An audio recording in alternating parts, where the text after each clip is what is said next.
Eh, Paroki Kota Bumi menerima sekitar 60 umat bergabung dalam gereja Katolik.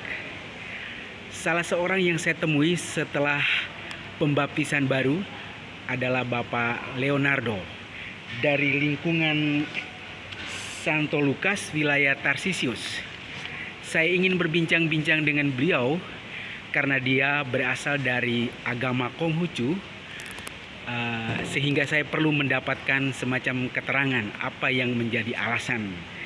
Selamat siang Pak Leo. Selamat siang, Pak. Ya, pertama saya mau tanya apa yang menjadi alasan Pak Leo bergabung dalam gereja Katolik. Silakan. Alasan saya yang mendasar itu terkait dengan iman sih, Pak. Dari agama saya yang sebelumnya itu ibaratnya untuk proses imannya itu kaum saya kurang sebenarnya. Oke. Dan sebelumnya saya dengan teman sih sebelumnya diajak untuk datang ke gereja Katolik di Kota Bumi ini, Teguh Agung ini. Oke. Kenapa saya datang sini? Karena waktu itu saya ada sedikit permasalahan di mana saya beribadah di keyakinan saya sebelumnya kurang mendapatkan iman kalau menurut saya. Kurang mendapatkan. Nah, Oke. sebelumnya saya juga sebelum ke gereja Kota Bumi ini saya sempat ke gereja Kristen. Gereja Kristen. Ke gereja Kristen tersebut kalau menurut saya pembawaannya, kalau menurut saya pribadi ya Pak, itu pembawaannya kurang menurut saya. Saya lebih khusyuk barangnya di gereja Katolik ini. Oke. Sebelumnya seperti itu sih. Oke, baik. Bisa diceritakan pada Leonardo, mungkin pengalaman khusus apa? Mungkin melewati semacam pergumulan pengalaman, menghadapi masalah atau apa sehingga ini nih saya fix menjadi orang Katolik. Silakan. Nah, saya ada sedikit beberapa kendala lah istilahnya pada kehidupan. Kendala kehidupan seperti ya mungkin kita biasalah seperti pekerjaan, asmara dan sebagainya macamnya, apalagi kalau kita masih lajang. Iya. Kendala saya hadapi cukup complicated sebelumnya sih Pak, terkait dengan kerjaan. Dimana saya coba berdoa, merenungkan, dan saya mendapatkan semacam mimpi. Mimpi datang ke suatu tempat yang nyaman, terus ada sosok orang wujud yang menyerupai yang saya lihat di gereja itu seperti foto Yesus Kristus. Seperti itu sih Pak. Oke. Nah, anehnya di situ tempatnya nyaman gitu. Anehnya tempatnya nyaman. Oke, Pak Leonardo, supaya umat pun tahu, bisa disebutkan nama lengkapnya, kemudian bekerja di mana dan sudah berapa tahun bekerja di tempat yang Bapak tekuni sekarang. Silakan. Saya bekerjanya di Binus University sebelumnya Bapak, ya, sebagai student service ya. Saya bekerja kurang lebih ini hampir 2 tahun. Sebelumnya saya sempat menganggur selama 6 bulan dan sebelumnya lagi mungkin di perbankan saya dulu bekerja. Dulu perbankan. Perbankan dulu. Hampir 6 tahun di perbankan. Oke.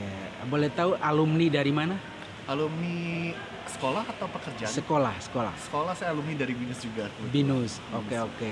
Saya dengar sedang belajar S3. Oh, S3 bukan Pak. Saya itu adalah yang mewakilkan bagian operation untuk bawa mahasiswa S3 itu on track dengan jalur-jalur mereka untuk lulus on time, begitu sih Pak. Maksudnya gimana? Mereka difasilitasi gitu? Benar, kita yang memfasilitasinya. Kebetulan saya bagian dari grup operation tersebut. Begitu. Oke. Nah, boleh tahu apakah pekerjaan yang sekarang itu matching dengan pendidikan yang dilewati oleh Pak Leonardo sebelumnya begitu? Wah, banyak tantangannya sih Pak. Matching pasti ada suka dukanya juga sih Pak. Oke. Iya. Gimana kalau dari S3 kita kan terpaut dengan berbeda usia dan juga pandang berpikir dari mereka kan. Apalagi mereka mahasiswa S3. Yang mereka notabene-nya adalah research dan strategik bagi perusahaan-perusahaan mereka. Saya mau tanya, tadi khotbah Romo Dias yang menyentil soal menjadi Katolik jangan KTP, Katolik jangan seperti kapal selam, Katolik seperti napas. Tanggapan Pak Leo seperti apa?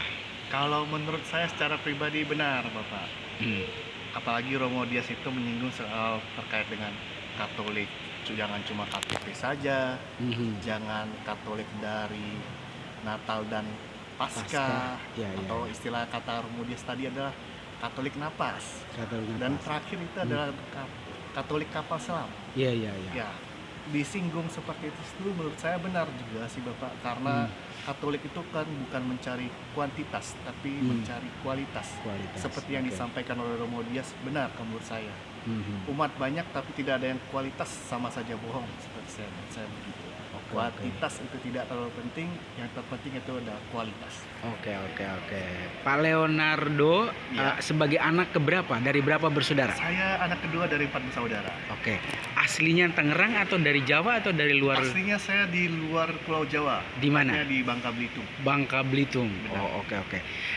Yang terakhir sekali, apa yang menjadi harapan ketika masuk menjadi anggota gereja Katolik? Ini maksudnya sesuai dengan isi khotbah himbauan Romo tadi, apa yang menjadi harapan Pak Leo sendiri ketika sudah resmi menjadi anggota gereja Katolik? Harapan saya adalah menjadi umat Katolik yang baik, tidak seperti yang disampaikan oleh Romo Dias tadi. Iya. Seperti Katolik napas, Katolik yang datang pas Natal dan tahun Paskah, ataupun seperti Katolik kapal selam, ataupun Katolik KTP. Yang penting kita menjaga kualitas kita sebagai umat Katolik dan sesuai dengan perjalanan dari perintah gereja dan juga 10 perintah Allah. Oke, baik. Apa pengalaman yang dirasakan selama kurang lebih 10 bulan mendapatkan pengajaran dari para pendamping? Bagaimana ketika sebelumnya kan ya Konghucu, lalu Kristen, kemudian sekarang menjadi Katolik. Mungkin apa yang menjadi pernyataan penting dari Bapak sendiri ketika mendapatkan pendampingan selama 10 bulan itu, Pak Leo? Untuk pendampingan dan perjalanan selama 10 bulan ini, saya mendapatkan pelajaran yang penting dan berharga terkait dengan perjalanan Yesus Kristus dan juga mukjizat-mukjizat yang di luar nalar kita, secara logika dan juga kita mendapatkan teman-teman baru di lingkungan untuk pengajaran kita, khususnya di pengajaran dari katekis kita adalah pastor. Kita mendapat pengalaman baru, teman baru, dan have fun sih sejauh ini perjalanan dari kita. Oke, baik. Ya. Demikian tadi wawancara dengan Pak Leonardo, seorang dari kelahiran Bangka ya. Benar. Yang sebelumnya Konghucu dan memutuskan menjadi anggota gereja Katolik. Oke, terima kasih banyak. Selamat karena sudah bergabung dalam gereja Katolik. Terima kasih Pak Leo. Terima kasih. Ya.